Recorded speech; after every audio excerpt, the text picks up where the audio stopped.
கனத்த கொண்டு அதை நிரப்ப வேண்டும். இந்த அள்ளி ராணி குளிக்க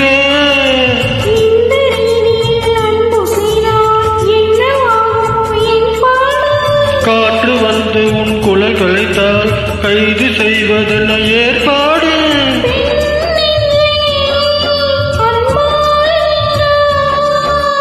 ஏ ராணி, இந்த இந்திரலோகத்தில் நான் கொண்டு தருவேன் நாள் ஒரு பூ.